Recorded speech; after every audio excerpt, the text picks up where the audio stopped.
Halo Sobat Akuntan, di sini kami dari kelompok 7 yang akan membahas PSAK 220 tentang hibah pemerintah dan pengungkapan bantuan pemerintah. Yuk simak!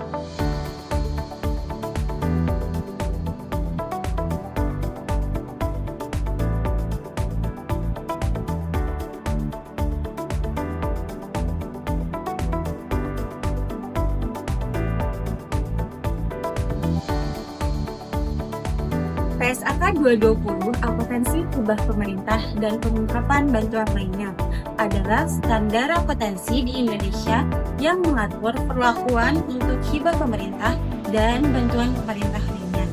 Standar ini merupakan konvergensi SAK di Indonesia dan IFRS.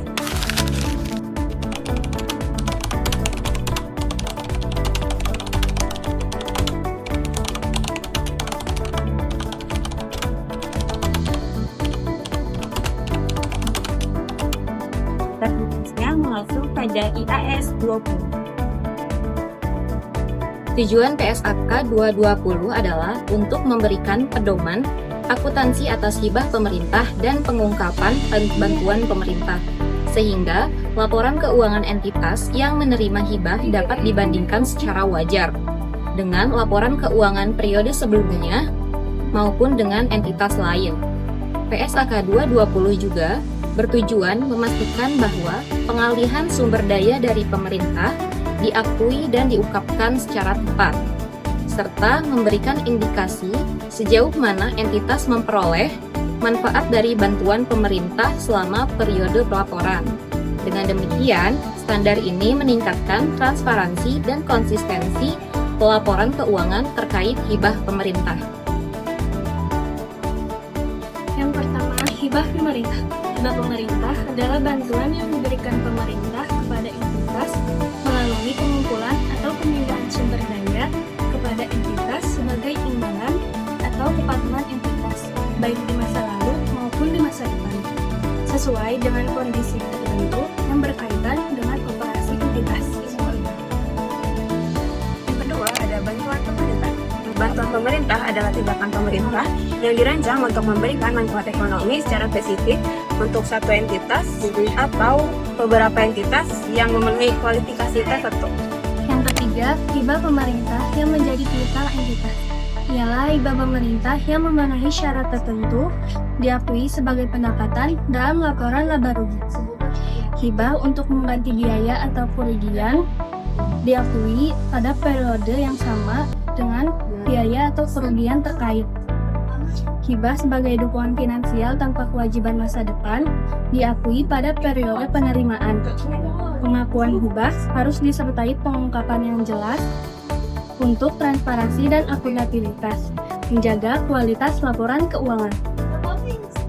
Yang keempat, hibah pemerintah non-moneter adalah bantuan pemerintah yang berbentuk aset non-tunai yang dapat digunakan oleh organisasi penerima seperti tanah atau sumber daya lainnya. Dalam situasi ini untuk menentukan nilai wajar dan mencatat aset non-moneter tersebut serta melaporkan aset dan hibah menggunakan nilai nominal. 5. Penyajian hibah terkait dengan aset. Bantuan pemerintah dapat datang dalam bentuk sumber daya tidak berwujud seperti tanah atau sumber daya lain yang dapat digunakan oleh kelompok penerima manfaat. Ada dua kemungkinan yang dapat diterima tentang cara menampilkan aset dalam laporan keuangan. Yang pertama, salah satunya dengan cara memperhitungkan hibah dengan pendapatan bertambah yang secara sistematis dapat diakui laba rugi selama manfaat masa aset. Yang kedua, dalam pendekatan lain, hibah diperhitungkan saat menemukan nilai tercatat aset. 6. Pembayaran kembali hibah pemerintah. Pembayaran untuk pendapatan terkait dilakukan di muka terhadap sisa saldo kredit hibah yang belum diamortisasi. Pembayaran ini dicatat dalam laba jika melebihi saldo kredit yang ditangguhkan. Hibah terkait aset dicatat dengan meningkatkan nilai tercatat aset atau mengurangi saldo pendapatan yang ditangguhkan. Penyusutan tambahan juga dimasukkan dalam laporan laba rugi. Baik, terdapat dua pendekatan umum untuk akuntansi hibah pemerintah. Yang pertama yaitu pendekatan modal dan yang kedua yaitu pendekatan penghasilan. Pendekatan modal diakui dalam neraca atau laporan posisi keuangan, sedangkan pendekatan penghasilan dilaporkan dalam laporan laba rugi. Yang pertama ada hibah terkait aset. Alternatif penyajiannya yaitu pendapatan tertunda. Hibah dicatat sebagai pendapatan tertunda di neraca dan diakui sebagai pendapatan dalam laba rugi secara sistematis selama pengurangan manfaat aset. Selanjutnya ada pengurangan nilai tercatat aset. Hibah mengurangi nilai tercatat aset sehingga depresiasi yang diakui lebih rendah. Tujuannya mencerminkan manfaat ekonomi hibah secara bertahap sesuai penggunaan aset.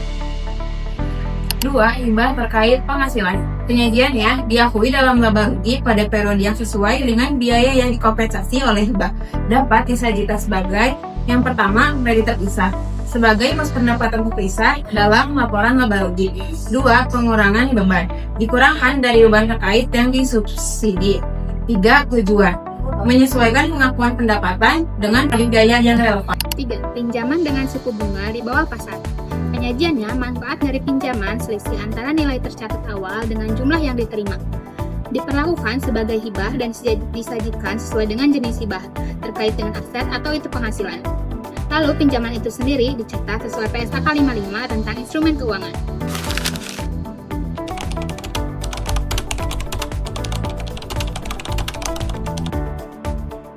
Pembayaran kembali hibah. Pembayaran kembali hibah terkait penghasilan mengurangi saldo pendapatan tertunda atau diakui sebagai beban dalam laba rugi. Untuk hibah terkait aset, pembayaran kembali meningkatkan nilai tercatat aset atau mengurangi pendapatan tertunda. Pengungkapannya dapat pembayaran kembali diungkapkan untuk mencerminkan perubahan estimasi akuntansi. Pengungkapan. Informasi yang diungkapkan, yang pertama, kebijakan akuntansi yang digunakan untuk hibah pemerintah. Yang kedua, sifat dan jumlah hibah yang diakui dalam laporan keuangan. Yang ketiga, syarat atau kewajiban terkait hibah yang belum terpenuhi. Yang keempat, bentuk bantuan pemerintah lain yang signifikan, meskipun tidak diakui sebagai hibah. Yang kelima, tujuan. Memastikan transparansi tentang manfaat hibah dan dampaknya pada posisi keuangan entitas. Dengan catatan, penyajian harus konsisten dengan pendekatan akuntansi yang dipilih, pendekatan penghasilan atau modal, meskipun pendekatan penghasilan lebih umum.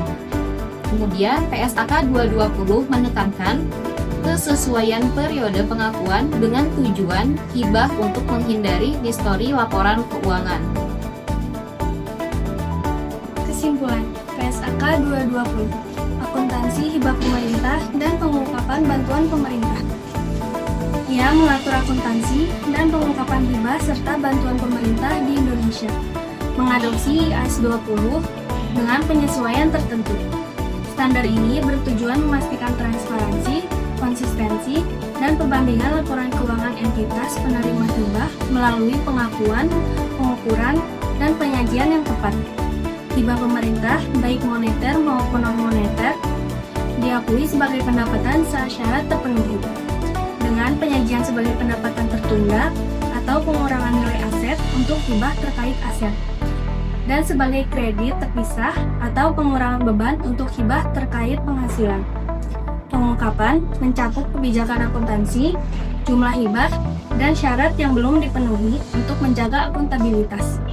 Pendekatan penghasilan lebih umum digunakan dibandingkan pendekatan modal, dengan penekanan pada pencocokan pengakuan hibah dengan periode biaya atau manfaat terkait, sehingga mendukung kualitas laporan keuangan.